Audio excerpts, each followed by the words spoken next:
Bonjour à tous. Le 25 octobre 2015, c'est la date retenue pour la présidentielle en Côte d'Ivoire. C'est ce qu'a annoncé hier le Conseil des ministres qui s'est tenu au palais présidentiel. Notez que le président de la République est candidat à sa propre succession. Le premier tour de la présidentielle en Côte d'Ivoire, c'est donc dans un peu moins de 3 mois. Je vous le disais tantôt, le chef de l'État, le président Alassane Ouattara, est candidat à sa propre succession.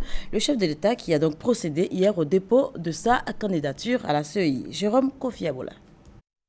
Mercredi 5 août 2015, nous sommes au siège de la commission électorale indépendante, 6 au 2 plateaux.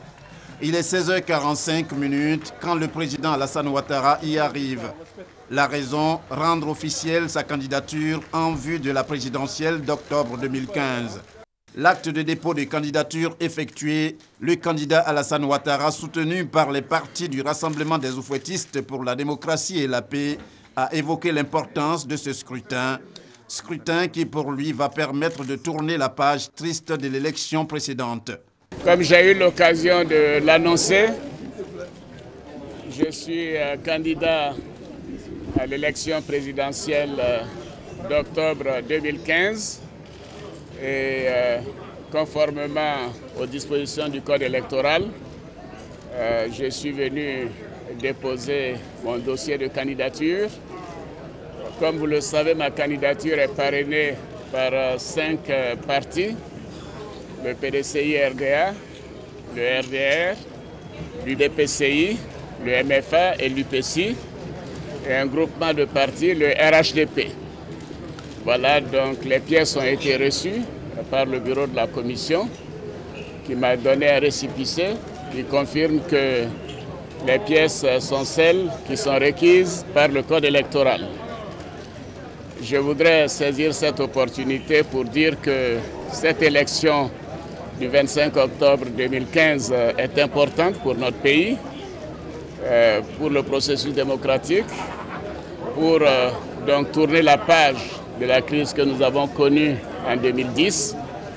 Et pour ma part, je souhaite que cette élection soit apaisée et que les Ivoiriens puissent aller voter sereinement et que les résultats soient acceptés par tous.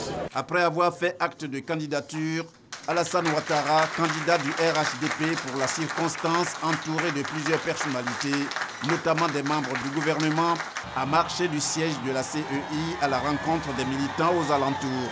Ces derniers lui ont imposé un bain de foule, scandant Ado candidat, Ado président. Cette candidature du président Alassane Ouattara pour le scrutin présidentiel d'octobre 2015 est la deuxième après celle de M. Éloi Gouali Bolou, qui s'est déclaré candidat indépendant. Voilà, la présidentielle en Côte d'Ivoire, le premier tour est donc prévu pour se tenir le 25 octobre prochain. Le processus d'indemnisation des victimes des crises sociopolitiques en Côte d'Ivoire a démarré, vous le savez, mardi dernier et se poursuit après la remise symbolique de bons de prise en charge et de chèques au palais présidentiel. Eh bien, ce sont plus de 100 victimes qui ont reçu hier leur dû. Pour l'occasion, rendez-vous a donc été pris au siège du Programme national de cohésion sociale. Lancement du tournoi de football de la Fondation Children of Africa. La cérémonie a eu lieu hier après-midi. C'était au cabinet de la Première Dame. À l'occasion, Dominique Ouattara a offert des équipements, mais également des enveloppes à 50 communes. Thomas Guessambi. Les fronts pour le bonheur de ses concitoyens. Dominique Ouattara, première dame de Côte d'Ivoire, les multiplie avec la même énergie et le même engagement, et ce, urbi et orbi. Pour les enfants scolarisés de 7 à 15 ans, l'épouse du chef de l'État lance l'édition 2015 du tournoi de football de la Fondation Children of Africa. 50 communes du pays, dont 13 du district d'Abidjan, sont inscrites dans la dynamique. Pour le bénéfice que cela apporte dans leur cité, les maires des communes concernées disent merci à la Première Dame. Ces tournois permettront à nos enfants, dans leur diversité ethnique ou religieuse, d'affermir les liens de cohésion sociale et de fraternité qui sont le socle de tout développement durable. Je voudrais réitérer nos sincères remerciements et notre gratitude à Mme Dominique Ouattara, présidente fondatrice de la Fondation Children of Africa, grâce à qui nos enfants passeront de saines vacances 2015. Pour le ministre des Sports, Dominique Ouattara, au travers de ce tournoi, pose un acte qui, à n'en point douter, enseigne des valeurs dont le pays a besoin pour son développement. Le sport, véritable phénomène social, est un excellent moyen de formation et d'éducation. C'est en même temps la porte des vertus que sont la solidarité, la socialisation, l'amour du prochain, l'entraide, le goût de l'effort, l'esprit de discipline, le respect de l'adversaire. Toutes ces valeurs, mises en relief dans l'encadrement des jeunes, à l'occasion des tournois comme celui qui nous réunit, constituent des facteurs de cohésion sociale pour un meilleur vivre ensemble. Favoriser l'émergence de futures gloires dans le football ivoirien, tout en éduquant. Pour la première dame, ce sont de telles motivations qui animent sa fondation en organisant ce tournoi. Le football est un sport national qui rassemble et qui réunit dans les quartiers, des communes et des villes dans tout le pays. Le football est aussi, dans ce cas précis, une activité pédagogique qui permet de véhiculer des valeurs sociales importantes telles que l'esprit d'équipe, la discipline, le respect des autres et le fair-play. C'est pour cette raison que la Fondation Children of Africa a décidé d'accompagner nos enfants dans la pratique régulière du sport pour une vie plus saine et plus équilibrée. Le tournoi démarra avec le lancement officiel de ce jour pour se terminer avant la prochaine rentrée scolaire. Je souhaite que la fête soit belle et que nos enfants en profitent pour se détendre et s'amuser. Peut-être aurons-nous ainsi la révélation d'un prochain Didier Drogba ou d'un prochain Yaya Touré. Je le souhaite fortement. Débuté d'il y a quelques années dans la commune d'Abobo, le tournoi de football de la Fondation Children of Africa, en posant ses valises dans 50 communes du pays pour cette édition 2015, aura coûté 50 millions de francs CFA à la Fondation. Retour sur la visite du chef de l'État dans la région des Grands Ponts. C'était lundi dernier. Au cours de cette visite, le président Alassane Ouattara et son épouse ont rendu hommage à l'ancien député Feu Arsène Usher en soi. Le couple présidentiel s'est recueilli sur la tombe de l'homme. Mamadou Kouassi. Le président de la République Alassane Ouattara et son épouse sur la tombe de Arsène Usher à Soin. Ex-grand commis de l'État et ancien député maire de la ville de Grand Laou. Le couple présidentiel a, à son arrivée à Grand Laou, est allé déposer une gerbe de fleurs sur la tombe de ses compagnons de feu Félix Houphouët-Boigny. Un acte suivi de bénédiction faite par des religieux. L'épouse du défunt se dit très touchée par la démarche du couple présidentiel. Je suis heureuse de le voir ici aujourd'hui, s'incliner devant la tombe de mon mari. Je le remercie, lui et son épouse. Je suis très émue. Je n'ai pas d'autre mot à ajouter que le dire merci. Merci pour le président de la République et son épouse. Pour la famille, cette visite est pleine de souvenirs, vu les liens d'amitié entre le président Alassane Ouattara et Feu Usher Assoun. Un monsieur qui avait la passion du développement, comme le président de la République aujourd'hui est en train de nous enseigner sa passion du développement. Ce que vous pouvez retenir de M. Usher Assoin, c'est la capacité d'avoir transformé une forêt, parce que tout cet endroit était une forêt dense, en une ville, la ville que vous voyez aujourd'hui. Né en 1930, Usher Assoun est mort en 1997, ancien avocat et ancien ministre des Affaires étrangères. Arsène Usher Assoun a été également maire de la commune de Cocody de 1980 à 1990.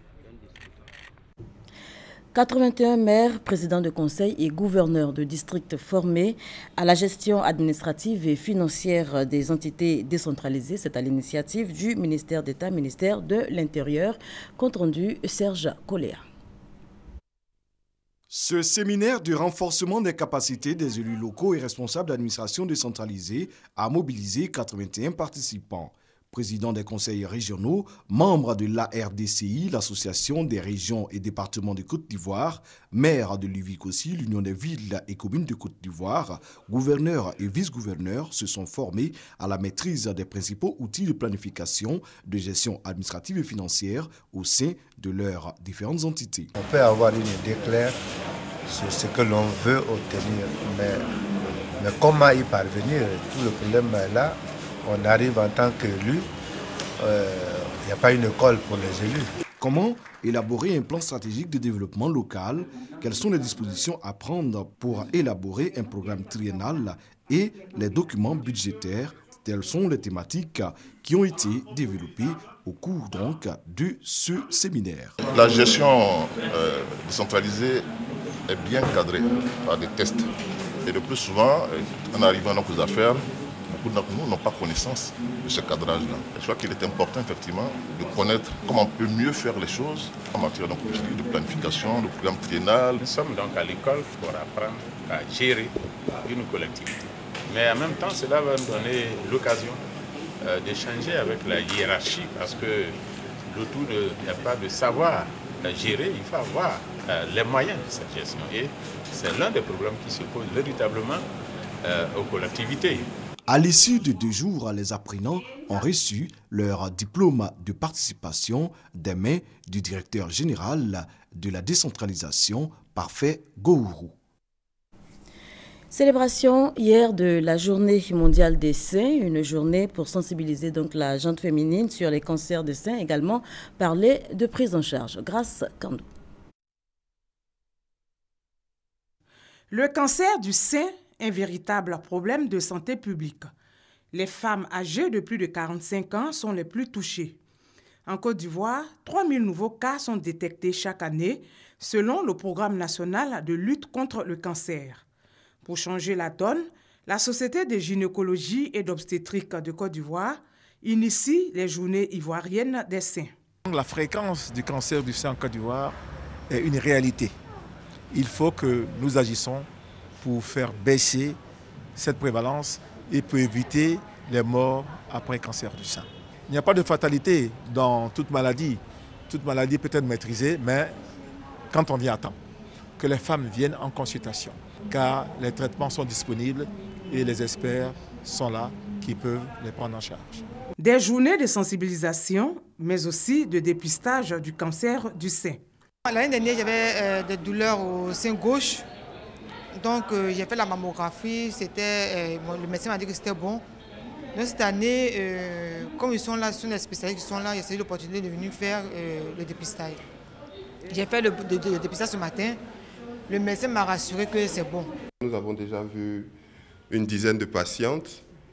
Chez une jeune dame de 22 ans, nous avons découvert un adénofibrome, une sorte de boule qui apparemment n'est pas grave, mais qui a besoin d'être confirmée par certains examens.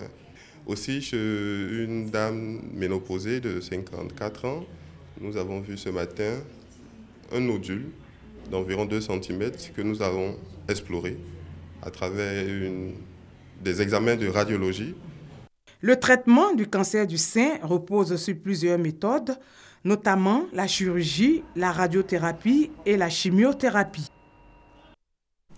Et on parle santé toujours, 28e journée de lutte contre la drogue. C'était ce 4 août. Le développement de nos vies, de nos communautés, de nos identités sans drogue, c'est le thème retenu pour cette célébration. Auguste Didier Apia, accro à la drogue. Aujourd'hui, grâce à une ONG de lutte contre la drogue, Auguste Didier Apia a retrouvé ses sens. Il ne compte plus y retourner. Il a définitivement intégré la vie active. Je leur dis les fois, ne pas se décourager, qu'ils peuvent s'en sortir. Si moi j'étais ancien usager de drogue que je suis sorti, c'est qu'eux aussi, ils peuvent s'en sortir. Selon le comité interministériel de lutte anti-drogue, CILAD, 80% des jeunes âgés de 13 à 20 ans s'adonnent à la consommation de la drogue. Cette situation préoccupe le CILAD. Il a donc décidé de faire de la sensibilisation. Selon Mamadou Kroma, secrétaire général du CILAD, l'écoute et la prise en charge sont les solutions idoines à une réinsertion des usagers de la drogue. Il faut équilibrer maintenant la lutte contre la drogue en insérant, en intégrant le volet de prise en charge et considérer donc le consommateur de drogue comme un malade. Il faut le soigner et après l'avoir soigné, il faut chercher à l'insérer. Lancine Sissé, directeur de cabinet représentant le ministre de l'Intérieur et de la Sécurité, a réaffirmé la volonté du gouvernement de mettre tout en œuvre pour éradiquer ce fléau. Les services de répression de la police, de la douane, de la gendarmerie qui mettent ensemble leurs efforts, c'est ensemble que nous gagnerons le combat contre la drogue. Le comité interministériel de lutte anti-drogue a pour mission la coordination et la supervision de toutes les structures engagées dans la lutte contre la drogue. Il a vu le jour le 4 août 1994. L'accès à l'eau potable, quelle réalité en Côte d'Ivoire et partant dans la sous-région? La question était au cœur d'un séminaire. Herman Niamien nous en dit plus. Malgré les efforts de l'État visant à favoriser l'accès à l'eau potable à tous les habitants de la Côte d'Ivoire, la situation reste toujours préoccupante. Les populations des zones rurales sont les plus grosses victimes. Les investissements dans le secteur hydraulique ne suivent pas l'accroissement de la population. En plus, l'investissement aussi bien au niveau de la maintenance des pompes villageoises existantes que de la réalisation de nouveaux ouvrages dans ces localités est insuffisant. Le présent atelier vise donc à mettre ensemble les acteurs du service public de l'eau potable en milieu rural présents à Abidjan afin de discuter des acquis et des insuffisances du sous-secteur et des pistes de solutions à mettre en œuvre pour redresser la situation. L'accès à l'eau potable, surtout en milieu rural, a toujours constitué une préoccupation pour le gouvernement ivoirien. Ainsi, les actions en faveur de l'approvisionnement en eau potable en milieu rural ont débuté peu avant l'indépendance. Mais le secteur a connu vraiment son essor à partir de 1973 avec la mise en œuvre du vaste programme national de l'hydraulique humaine qui a permis à l'État d'entreprendre la réalisation des forages équipés de pompes à motricité humaine. Au cours de cet atelier, il sera aussi question pour les participants de proposer des solutions en vue de mettre à contribution les collectivités territoriales, notamment les conseils régionaux, les communes et districts, dans le financement des projets de réalisation des infrastructures hydrauliques, leur entretien et leur maintenance. La stratégie nationale de gestion et de maintenance des infrastructures d'eau potable en milieu rural est aussi au menu des réflexions. La mise en œuvre de cette stratégie nationale bénéficie du soutien de l'Union européenne à travers le programme d'hydraulique et d'assainissement pour le millénaire Femmes. Voilà, c'est tout pour ce point de l'actualité. Retenez cette date, 25 octobre 2015, c'est la date retenue pour le premier tour de la présidentielle en Côte d'Ivoire. Merci de nous avoir suivis.